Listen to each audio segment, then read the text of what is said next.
All a baby can do is lie there. It don't even know it's been snatched. Uno de los más grandes escritores de terror de todos los tiempos, Stephen King, nacido un 21 de septiembre de 1947. Pero muchos de nosotros nos preguntamos por qué de terror. Algunos le han cuestionado si es por la ausencia de su padre en la infancia, o porque se vio morir a uno de sus mejores amigos arrollado por un tren. Son algunas de las cuestiones que el mismo King descarta. Pero hablando de su literatura, él generalmente empieza su historia sin saber cómo terminarlas. Es conocido por su calidad de detalles, su continuidad, sus referencias internas, y muchas de sus historias se ven ligadas a personajes secundarios, a pueblos ficticios o eventos de libros pasados. Sus libros contienen referencias a la historia y cultura de los Estados Unidos de América, particularmente a la más oscura y escalofriante de esta. Las referencias están plasmadas en la historia de los personajes, en los cuales explican sus temores.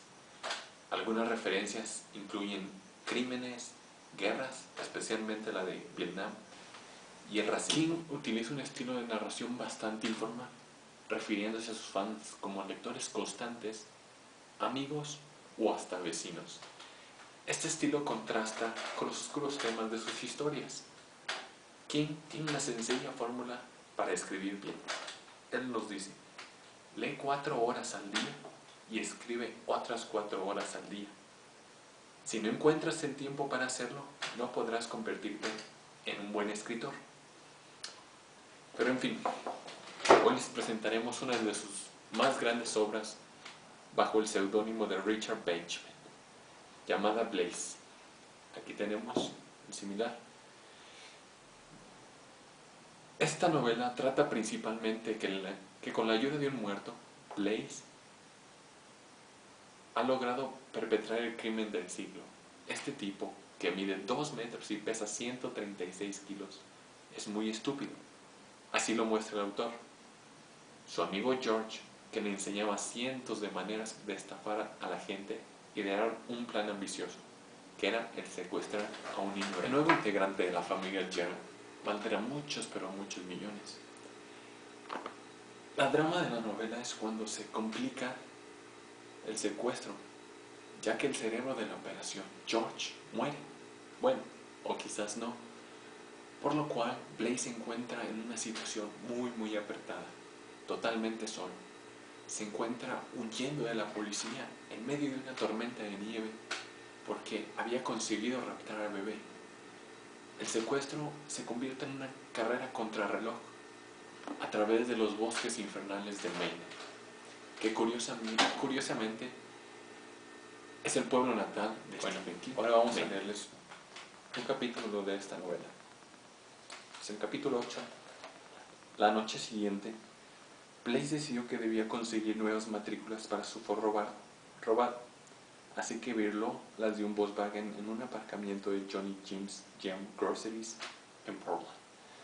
Sustituyó las matrículas del Volkswagen con las del Ford. Podrían pasar semanas o meses hasta que el propietario del Volkswagen se diese cuenta, pues el número de la pegatina era un 7 y eso significaba que no tendría que pasar la inspección hasta julio. Siempre comprobaba la pegatina de inspección, era algo que George le había enseñado. Condujo hasta una tienda que estaba de rebajas, se sentía a salvo con las nuevas matrículas y sabía que sentiría más seguro cuando el Ford fuese de un color diferente. Compró 4 latas de pintura azul Alondra para automóviles y un pulverizador. Volvió a casa sin blanca, pero feliz. Cenó sentado al lado de la estufa, tamborileaba con los pies del cálido linoleo, mientras Merle Hanger cantaba "All Came from Muscogee". El viejo Merle había sabido quedarles esos puñeteros hippies. Después de lavar los platos, remendó una larga cuerda en el cobertizo y colgó una bombilla en una viga. A Blaze le encantaba pintar, y el azul alondra era uno de sus colores favoritos. ¿A quién no podía gustarle ese nombre? Significaba azul como un pájaro, como una alondra.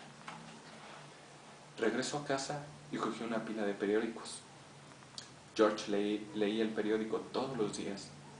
Y no solo la sección de tiras cómicas, a veces leía los editoriales a Blaze y se ponían hecho una furia con los racistas republicanos. Decían que los republicanos odiaban a los pobres. Se referían al presidente como ese maldito ñoño de la Casa Blanca. George era demócrata y 2 años atrás habían puesto pegatinas de candidatos demócratas en 3 de sus coches robados. Todos los periódicos eran antiguos y normalmente eso habría hecho que Blaze se sintiese triste, pero esa noche la perspectiva de pintar el coche lo tenía emocionado. Cubrió con papeles las ventanillas y las ruedas, además tapó con cinta adhesiva los adornos cromados. A eso de las 9 de la noche, el fragante olor a plátano de la pintura invadía el cobertizo y a eso de las 11 la tarea había terminado. Blaze retiró las hojas de periódico y retocó algunas zonas. Entonces admiró su obra. Pensó que había hecho un buen trabajo.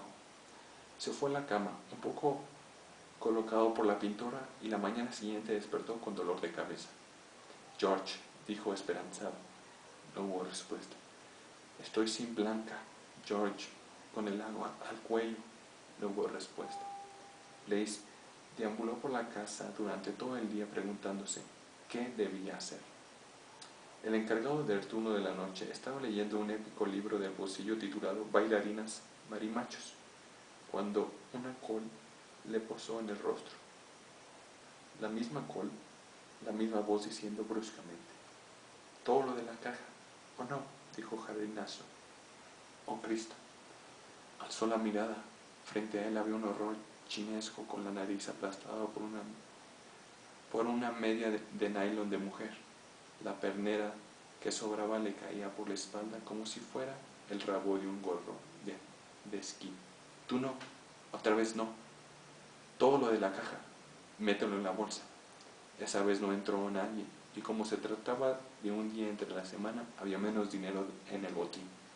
El hombretón ya se había ido cuando de repente se detuvo y se volvió. Ahora, pensó Jardinazo, me van a disparar. Pero en el lugar de disparar, el hombretón dijo: esta vez no he olvidado la media. Tras en algo parecía estar sonriendo. Luego se marchó. Es uno de los capítulos de esta novela, pero en general, la verdad, yo les recomiendo que busquen, lean las obras de este escritor, de Stephen King, y les recomiendo principalmente esta, ya que se van a entretener un rato, la van a pasar bien, se van a envolver en esta historia. Muy buena historia, muy buena lectura, se las recomiendo. Hasta luego.